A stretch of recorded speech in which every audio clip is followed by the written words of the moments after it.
Hello everyone and welcome back to Study. Today I'll be discussing about the zones of the cornea, right? So we are going to discuss over here that what are the zones of the cornea. And before moving into the topic, we all should know that what cornea is. So what is the cornea? If I'm looking the eye from the side, this dome shaped structure, the anterior transparent structure which you see while looking at any person from the side, that is a glass shaped structure, right? You can see this is the glass shaped structure. So this glass shaped structure is known as the cornea. And if we are viewing it from the front surface, so it's like a transparent circular region, right?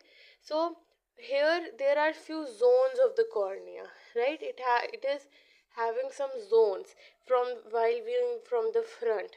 And what is the importance of these zones? We are going to discuss these important things in this topic, right? So now over here, if I'm talking that this is the eye, right? So this is the cornea. If I'm viewing it from the front, right, this is the pupil. Okay, so this jet black area is the pupil, and this pupil is lying behind the cornea, right? So the region that is present in front of the pupil, this region is known as the cornea. Now you know that the light rays only pass from that specific region where the pupil is present, right? So pupil is the opening. If it's from looking from the side, you can see this is the dome shaped cornea. So here are basic iris, right? And this iris relaxes and contracts and allows the light to pass through the eye. And where it will reach to the retinal part, right? So now the light will only enter the it will pass from the cornea and enter from this region which is known as the pupil, and this pupil is present behind the cornea, right? So the region which is more important in the cornea is this region where the pupil is present. Okay, so the region that is exactly in front of the pupil is very important. And why is it important? It is important because it will allow the light rays to pass. You know what is the cornea? It is a optical media, most common optical or refractive media, right? What does this mean? That about 70% 70% of the refraction of light is done through this structure, single structure, right? It means that most of the refraction occurs at the part of this cornea, right? So if it is doing refraction, refraction means the bending of light. When the light will enter the cornea, will strike to the cornea, it will converge, and in order the most of the convergence and most of the refraction, bending of the light towards the retina is done with the help of this corneal part, right? So that is why we should know few zones of the cornea in order to see the how much refraction is occurring, and to see that if this specific part is either this specific part is damaged or not, right? So that is why these zones are very important to study. Apart from this, if there is any kind of problem in the this part of the cornea, what will happen that there can be astigmatism. What I mean is that if this part has any issue like curvatural issue, it will disturb the refraction of light or bending of the light. So that is why when we are doing keratometry, we are observing that how much region of cornea it is observing. Now we all know that pupil is just not limited to this specific small part, right? It can also dilate according to the type or nature of the light. So that is why it is more important to see that either the whole cornea is okay or in a normal state or not, right?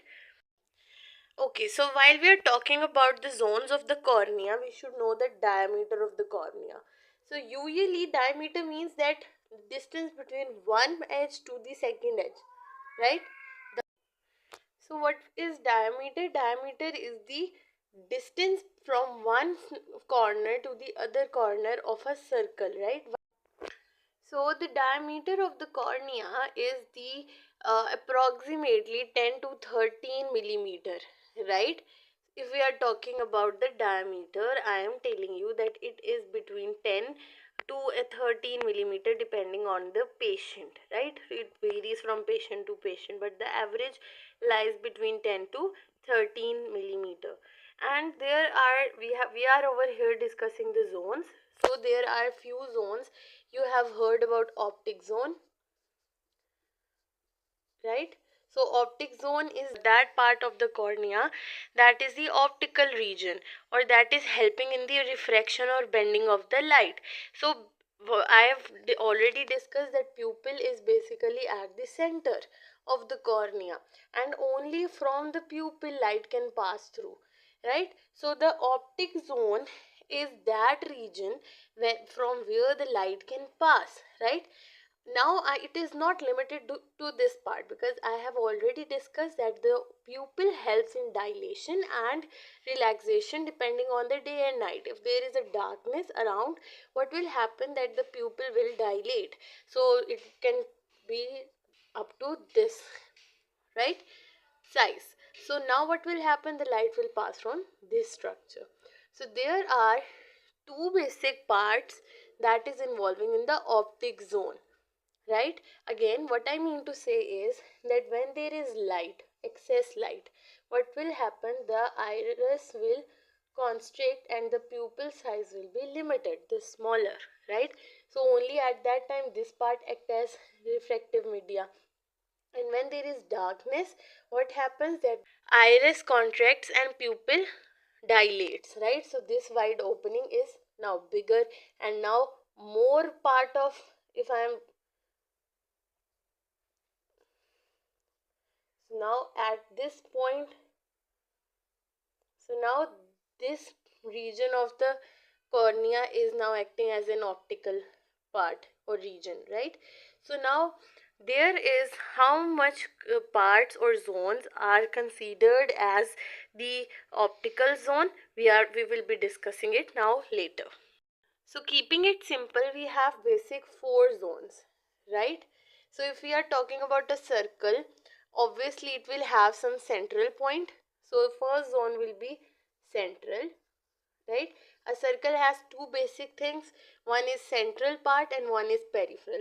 So there are we are saying here two major things, that is, one is the central while other is the peripheral. So moving away from the from the central part, we have the region around the central region, which is the paracentral. The zone or that region around the central region or part. If this was a central part, so the area around the central zone is the paracentral zone. So the very next zone after the central is the paracentral zone. Then here it is the, this whole is the peripheral zone. This is the peripheral zone. And fourth part is, or the fourth zone is this thick band, right? So this thickness, this thick band, this one is the limbus, right? So we say it the limbal zone. Again repeating, there are four zones of the cornea, right? Very center part is the central region.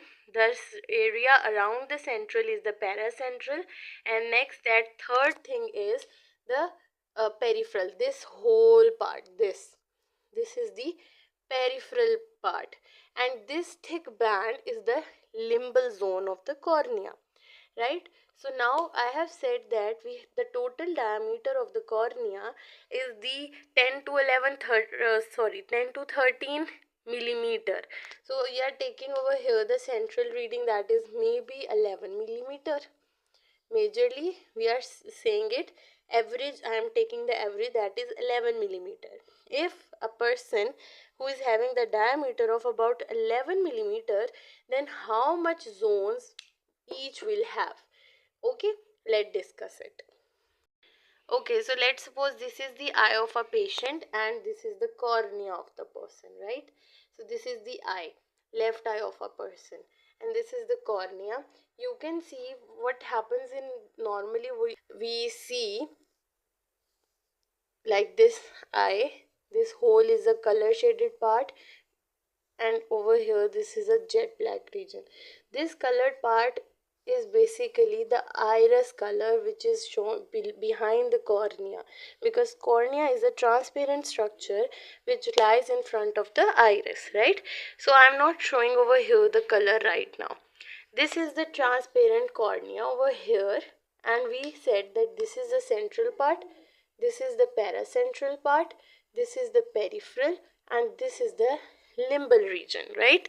So we said there are 4 zones of the cornea. So the central part of the cornea is about 4 millimeter, right? So remember always that the central part of or the central zone is about 4 millimeter. It's always 4 millimeter, right? Central part of the cornea.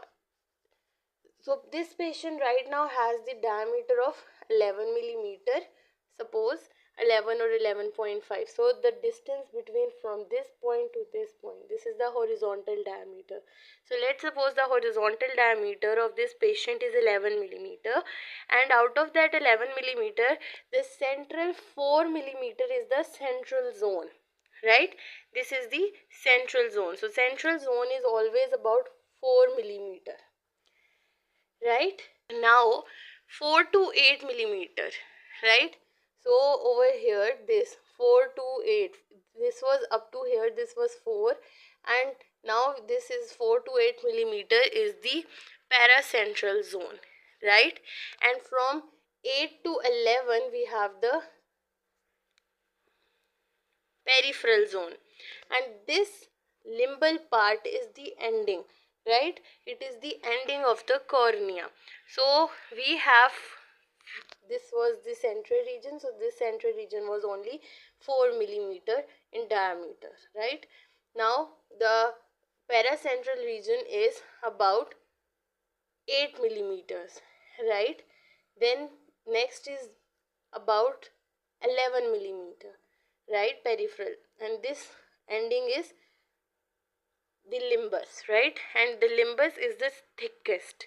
So the thickness of the cornea is very uh, less in the center, while it gradually increases, and ultimately the thickest diameter, the thickness of the cornea, the thickest corneal region is the limbus, right?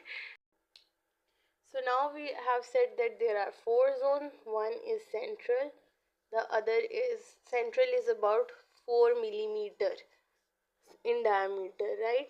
The next we have the paracentral.